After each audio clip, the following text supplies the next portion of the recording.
Meus irmãos, vamos abrir a palavra do Senhor na primeira epístola escrita pelo apóstolo Pedro, no capítulo número 2. Primeira de Pedro, capítulo número 2. Eu farei a leitura dos versos número 9 e 10. Hoje nós vamos tratar, irmãos, do assunto que é a igreja. E veremos no artigo de número 28 da Confissão Belga o dever de juntar-se à igreja, de sorte que todos nós que somos unidos ao Senhor Jesus Cristo, devemos fazer parte da igreja de Deus. Isso é uma condição básica, de existência mesmo. E o apóstolo Pedro, ele se dirige a uma igreja que ele chama os crentes da dispersão, os eleitos de Deus, aqueles que foram eleitos segundo a presciência do Senhor, a esses que têm a vida eterna em Cristo Jesus. E nesta fala do apóstolo Pedro, no capítulo 2, versos 9 e 10, ele vai falar sobre a igreja do Senhor, predicando esta igreja, mostrando quem ela é e qual é a missão desta igreja. Então, 1 de Pedro, capítulo 2, versos 9 e 10, vamos ler daí inicialmente. Vós, porém, sois raça eleita, sacerdócio real, nação santa, povo de propriedade exclusiva de Deus, a fim de proclamardes as virtudes daquele que vos chamou das trevas para a sua maravilhosa luz.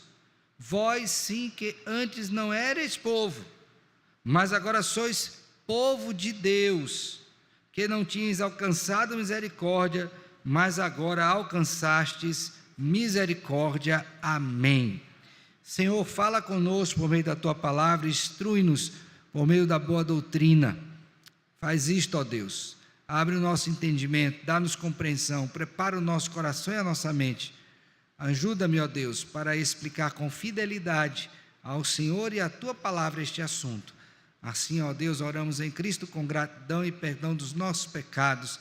Amém, amém. Meus irmãos, eu creio que você já deve ter ouvido falar daquelas pessoas que nos últimos anos entenderam que, inclusive pela facilidade dos meios de comunicação, não vem mais a necessidade de fazerem parte de uma igreja, de se congregarem. Inclusive pessoas que outrora faziam parte e saíram. Deu-se até um nome a elas. Eu creio que você já sabe como é o nome que deram para elas. Os desigrejados. Já ouviu falar disso?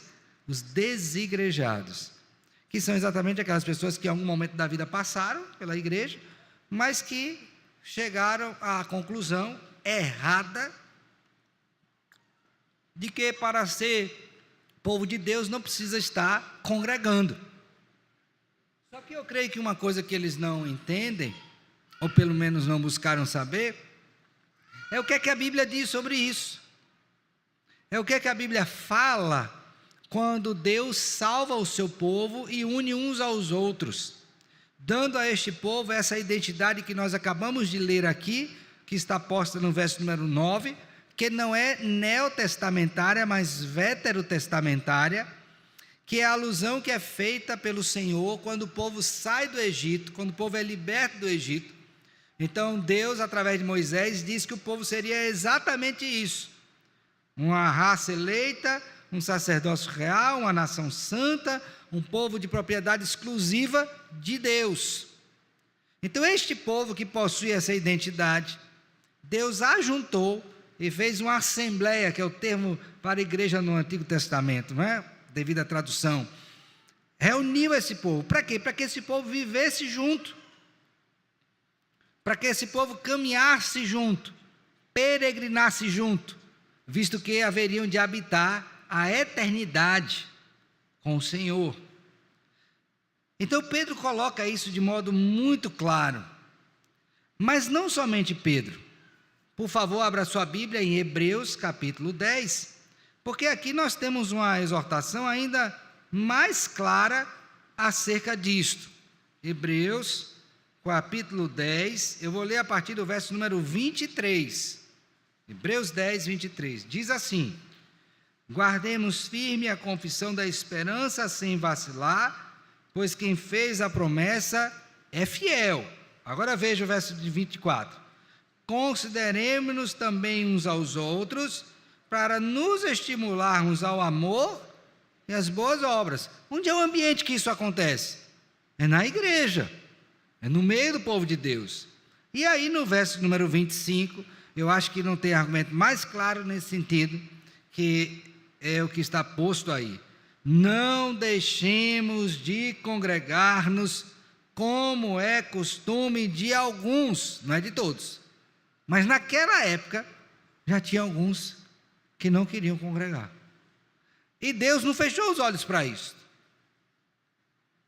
Deus não disse, não, você escolhe, se você quer ou não. Pelo contrário, ele se valeu do apóstolo para escrever e deixar registrado exatamente essa exortação. Porque é na igreja que nós somos aperfeiçoados pelo Senhor. É na igreja que nós temos a ministração da palavra e dos sacramentos. É na igreja que nós temos a palavra de Deus sendo proclamada para que nós sejamos lavados, limpos pelo Senhor. É nesta igreja que nós temos a provisão de Deus, a tal ponto do apóstolo Paulo dizer que é pela igreja que a multiforme sabedoria de Deus é conhecida, Efésios 3:10. Então essa exortação não é nova, é antiga, mas ao mesmo tempo ela é muito atual. Por quê? Porque nós temos hoje ainda esta tendência, de sorte que ele diz assim, antes façamos admoestações e tanto mais quanto vedes que o dia o quê? Essa palavra dia que está aí na sua Bíblia, está com letra maiúscula ou minúscula? Então que dia ele está falando?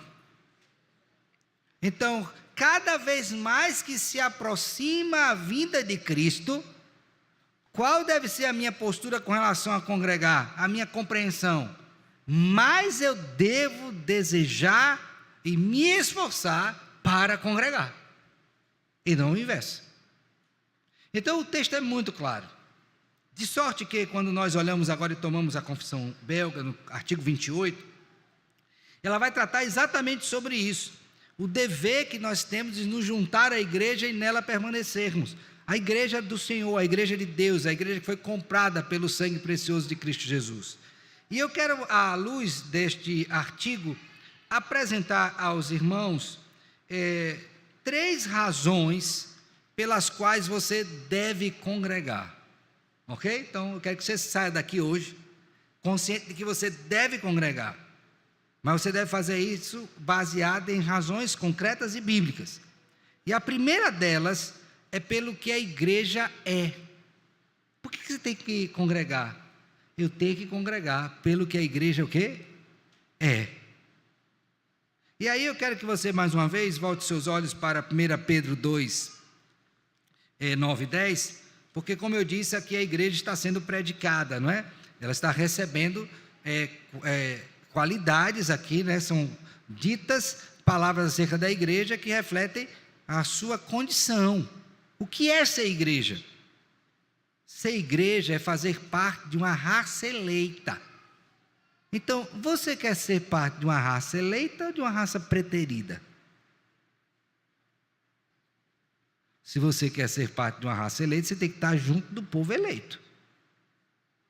Segunda coisa, diz que é um sacerdócio real. É um povo que foi posto pelo Senhor para servir as nações. Lembre que a atribuição de sacerdócio no Antigo Testamento era só para uma família. Qual era a família? A família de... Qual era a família no Antigo Testamento que dava? Família de Arão. De onde vieram depois também os levitas. Foi escolhida dele, não podia ser outra. Mas quando que Cristo veio, agora nós fomos feitos o quê? Todos o quê? Sacerdotes. Então se você quer servir a Deus, é na igreja. A terceira razão que o texto nos mostra é que a igreja é uma nação santa. E santa aqui é separada. Então você faz parte de um povo separado. Que povo é esse? A igreja. E tudo isso aponta para o que ela é. Por isso você tem que fazer parte. A próxima característica é um povo de propriedade exclusiva de Deus. Eu não sei porque toda vez que eu leio esse texto eu só lembro de um adesivo que eu vi em alguns carros, não sei se hoje ainda tem esse adesivo, que o povo colocava, né? Propriedade exclusiva de Deus. Ali estava aludindo ao carro, né? Eu creio que estava fazendo isso pensando neste versículo aqui. Então, se você entende que você é uma propriedade de Deus, por que propriedade de Deus? Porque Ele comprou você. Como Ele comprou? Por meio do sangue de Cristo. Então você é de Deus. Se você é de Deus, você deve estar perto de que povo? O povo de Deus. Então, quando nós olhamos para tudo isto que é apresentado aqui, irmãos, e somado ainda o fato que você é posto para proclamar as misericórdias de Deus, qual o lugar que você tem que estar? Na igreja, por aquilo que ela é, porque você não vai achar nenhum outro organismo como a igreja. Ela é conhecida como a menina dos olhos de Deus, ela é a noiva do Senhor. E se você entende isto, você tem que estar onde?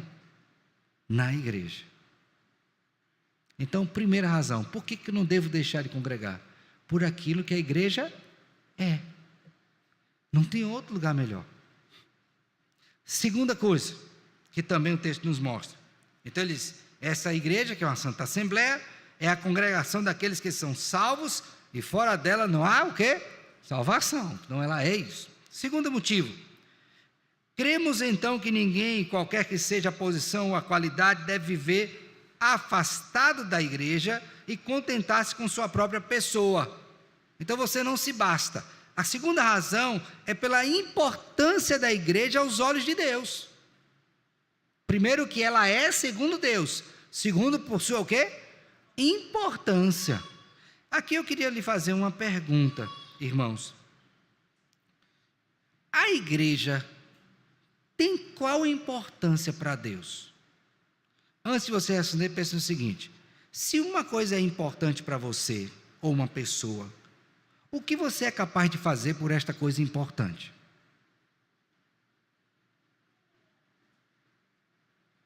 Pense aí. Pensou? Pois bem. Agora pense na importância da igreja segundo Deus. O que foi que Deus, o Senhor, fez para comprar a sua igreja e fazer de nós o seu povo? Foi o que Ele fez. Abra a Bíblia aí, por favor, em João 3. João, capítulo 3. E vamos ver, foi inclusive a leitura de hoje, né, na nossa devocional, né? João, capítulo 3. Abriram? Verso 16. Ele diz assim, ó: porque Deus amou ao mundo de tal maneira que deu seu Filho unigênito, para que todo que nele crê, o quê? Não pereça, mas tenha o quê? A vida eterna. Agora vá para Romanos capítulo 5. Romanos capítulo 5, verso número 7. Vou ler a partir daí. Romanos 5, 7. Olha o que é dito: dificilmente alguém morreria por um justo, pois poderá ser que pelo bom alguém se anime a morrer. Agora leiam juntos o verso 8. Mas Deus...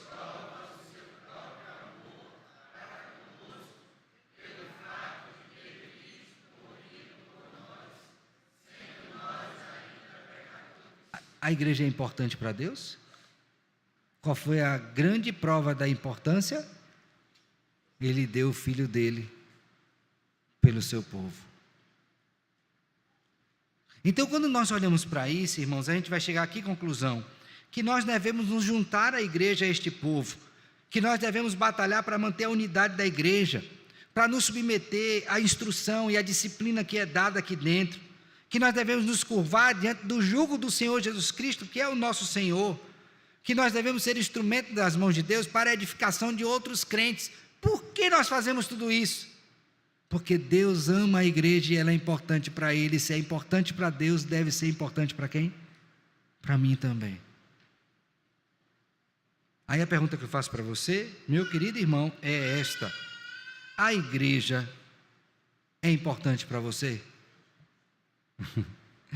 Olha, amém por isso, irmão. Vamos pensar. Se a igreja é importante para você, se tiver que escolher vir para cá ou não vir, qual será a sua prioridade? Tem que ser, não é? Mas tem sido?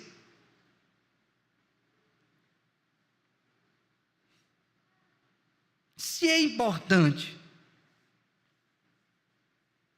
onde eu vou? Ah, pastor, mas o senhor não sabe, a gente tem outras coisas importantes também. Eu digo, é exatamente isso. É exatamente por isso que você faz essas opções. Não é por outra razão. Eu entendo, mas não é a mais importante. Deus deu a você 7 dias na semana. Verdade? Verdade? Amém. Todos vocês têm 7 dias? Certo. Dos 7 dias, ele disse, eu vou querer um para mim, que você não pode fazer nada para você. Nesse dia você vai se juntar aos crentes, e você vai adorar ao meu santo nome. Quantos dias ele deu? Quantos ele deixou para mim? Quantos ele pediu para ele? Para estar onde? No meio do povo de Deus, fazendo o quê? Adorando. E o que é que eu faço? Minhas opções revelam as minhas prioridades. Você nunca parou para pensar nisso?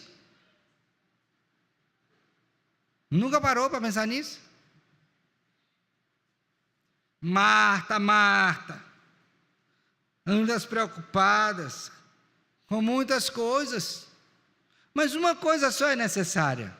Maria, pois, escolheu a melhor parte, a qual não lhe será o quê? Tirado. Qual é a melhor parte? Está aos pés de Cristo Jesus. Está no meio do povo de Deus. Essa tem que ser a nossa opção. Então por que eu devo congregar? Por que eu não devo ser um desigrejado? Primeiro, pelo que a igreja é segundo Deus. Segundo, pela importância que a igreja tem para Deus. E se é importante para Ele, deve ser também o quê? Importante para mim. E a terceira coisa que este artigo nos leva, e aí veja que eu acho interessante a forma que ele faz, né? Porque ele primeiro tenta razoar para você ficar convencido. Mas finalmente, se você não se convencer, ele diz, por que você deve congregar? Porque é seu dever, pronto. É o que a gente não gosta de ouvir, né? Então, se começar a dizer que é logo dever, você espanta. Como diz o povo, né? Espana. Porque o povo não quer dever. Quer direito. Não quer dever. Então, se entrar pelo dever, vai espantar. Então, ele diz, ó, primeiro você vai congregar pelo que a igreja é. Ele vai mostrar a beleza que é a igreja. Depois ele vai dizer, você vai congregar por quê? Porque você não pode ficar afastado. Porque a igreja é importante para Deus. Você não gosta de Deus? Então, se você tem essa aproximação, você vai gostar do que Deus gosta. Então, ele gosta de igreja, ele ama a igreja. Então, fique perto do povo de Deus. Mas a terceira razão que ele dá, e aí você tem que receber isto, é porque você tem que congregar, é seu dever como crente. Não é uma opção. E veja bem o que ele diz no artigo, ó. Para observar melhor tudo isto, ou seja, a vida eclesiástica, o dever de todos os fiéis é, conforme a palavra de Deus, separar-se daqueles que não pertencem à igreja e juntar-se a esta assembleia em todo lugar onde Deus a tenha estabelecido. Este dever deve ser cumprido, mesmo que os governos e as leis das autoridades o contrariem, e mesmo que a morte ou a pena corporal seja a consequência, o quê? Disto. Então, por que eu devo congregar? Porque Deus mandou. Ponto. Abram a Bíblia aí, por favor, em Atos dos Apóstolos. Vocês sabem que a igreja enfrentou grande dificuldade nesse período, grave, seríssima perseguição. Sabe isso, não sabe? E muita gente foi presa, muita gente foi exilada, muita gente foi enxotada da sua cidade, perdeu bens, muita gente foi morta, não é? E diante disso, inclusive com a pressão do governo da época, que não era para congregar, o que o povo fazia? Não vou congregar não, que eu estou com medo de morrer. É isso? Não. Por favor, veja comigo, Atos capítulo 4, verso 23, vou ler a partir do 23, tá? Olha o que é dito, ó. Uma vez soltos, quem foram soltos? Os apóstolos. Procuraram os irmãos. Onde é que os irmãos estavam? Reunidos. E lhe contaram quantas coisas lhe haviam dito os principais sacerdotes e os anciãos. Ouvindo isto, unânimes levantaram a voz a Deus e disseram: Tu, soberano Senhor, que fizeste o céu e a terra, o mar e tudo que neles há, e que disseste por intermédio do Espírito Santo, por boca de Davi, nosso pai, teu servo, por que se enfureceram os gentios e os povos imaginaram coisas vãs? Levantaram-se os reis da terra e as autoridades ajuntaram-se a uma contra o Senhor e contra o seu ungido, porque verdadeiramente se ajuntaram nesta cidade contra o teu santo servo Jesus, ao qual ungiste Herodes e Pôncio Pilatos, com os gentios e gente de Israel, para fazerem tudo que a tua mão e o teu propósito predeterminaram. Agora, Senhor, olha para as suas ameaças, concede aos teus servos que anunciem com toda intrepidez a tua palavra, enquanto estendes a mão para fazer curas, sinais e prodígios por intermédio do nome do teu santo servo Jesus. Tendo eles orado, tremeu o lugar onde estavam reunidos, estavam o quê? Essa é a palavra usada para congregar. Então a igreja estava unida, debaixo de perseguição.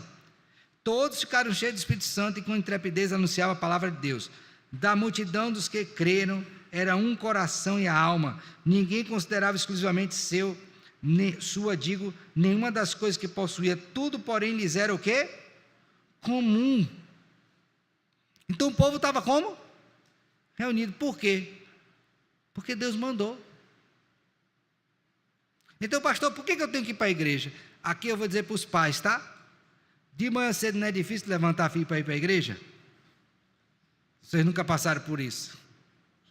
Imagino, né?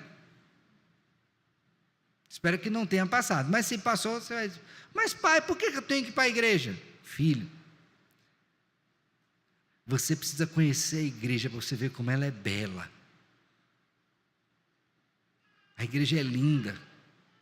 É o povo de Deus, ornada pelo Senhor. Pai, não quero ir não. Filho, olha, você precisa ir para a igreja porque Deus ama a igreja, filho. É importante para o Senhor. E se você ama o Senhor, você também vai querer amar o quê? A igreja. É tão importante, meu filho, que quando perseguiram a igreja no Novo Testamento, e Cristo apareceu, Paulo diz: Paulo, por que me... Mas Paulo não estava perseguindo Jesus, estava perseguindo quem? Você vê a identificação de Cristo com a igreja. A perseguição à igreja é perseguir ao Senhor. Será que é importante para Deus? Aí o filho: pai, não quero não. Eu disse: meu filho, tu vai. Porque é dever. Então você argumentou com a beleza, você argumentou com a importância, mas finalmente é possível que você queira resistir, aí você tem que fazer o quê? Você tem que ir. Só que é muito bom fazer isso com os outros, mas esse argumento tem que funcionar primeiro para quem? Para mim. Porque é possível que não o seu filho, mas você tenha dificuldade de vir para a igreja. E você tem que entender isso. Então, queridos irmãos, por que eu devo me juntar à igreja? Por que eu devo fazer parte desse povo? Por que eu tenho que congregar? Pelo que a igreja é para Deus. pela importância da igreja e porque é um dever de todos os crentes congregarem. Eu quero encerrar fazendo algumas aplicações e um breve relatozinho. Primeiro, conheça a igreja. Eu fico imaginando que quando as pessoas têm um lugar bonito, você viajou, conheceu um lugar bonito, aí você vai encontrar com alguém e diz: rapaz, você precisa viajar e conhecer esse lugar, é lindo demais, ó, lá tem isso, e a pessoa, você vai contando, e a pessoa fica tão encantada que talvez ela faça até uma forcinha financeira para conhecer. Você falou tão bem. Pois olha, conheça a igreja. Veja além das paredes. Bote as lentes de Deus para ver a igreja. Tenha uma nova visão. E eu tenho certeza que se você enxergar a igreja como ela é, segundo Deus, você vai querer estar aqui. Agora faz o seguinte, ó, olhe para cá e olhe para o mundo, segundo Deus. E veja qual é o melhor lugar para você estar, lá ou aqui? Pela beleza. Pensa. Segunda coisa que eu queria que você fizesse. Pense quão importante é a igreja para o Senhor. É tão importante que Ele priorizou. Deu o seu Filho. E aí é importante que você avalie e diga: Senhor, qual tem sido as minhas prioridades? Porque por essas prioridades eu tenho me desgastado. Meu tempo, saúde, recursos financeiros, intelectuais. Qual a prioridade? Pense nisso. Deus deseja que a nossa prioridade seja estar no seu corpo, em comunhão com Ele e uns com os outros. Penúltimo, quando nenhum desses argumentos funcionar, lembre que Deus nos colocou deveres. E deveres, segundo Deus, não são para negociar. Não é para negociar. É para cumprir. Você lembra? O homem, o servo centurião, estava com a filha doente, não era? Ele disse: Senhor, tem misericórdia de mim. Ele disse: eu vou lá. Ele disse: não precisa ir não. Basta o Senhor com uma palavra, né? Mandar, que ele vai ser curado. Porque eu sou homem sujeito à autoridade, e eu digo a um: vai, e ele o quê? Eu digo: vem, e ele faz o quê? Aí Cristo: rapaz, que fé é essa? A sujeição à autoridade de Deus é uma demonstração de fé. Quando eu faço até mesmo aquilo que eu não quero fazer, mas o que Deus quer que eu faça. Isso vale também para isso. Finalmente, quero finalizar dizendo que certa mulher andava encurvada há muitos anos. E a sua doença certamente a inabilitava de transitar de um lado para o outro. Mas sabe onde é que ela encontrou cura? No meio do povo de Deus. É pela igreja que a multiforme sabedoria de Deus é conhecida. É aqui, meu filho.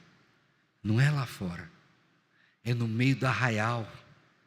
Não é lá no mundo, nas tendas da perversidade. É no meio do povo de Deus. Eu espero que você entenda isso. E todas as vezes que você considerar vir ou não vir, que você entenda que você tem que vir, pelo que a igreja é, pela importância que ela tem aos olhos de Deus e pelo dever que Deus nos impôs como povo dele. Que Deus tenha misericórdia de nós e nos ajude. Amém.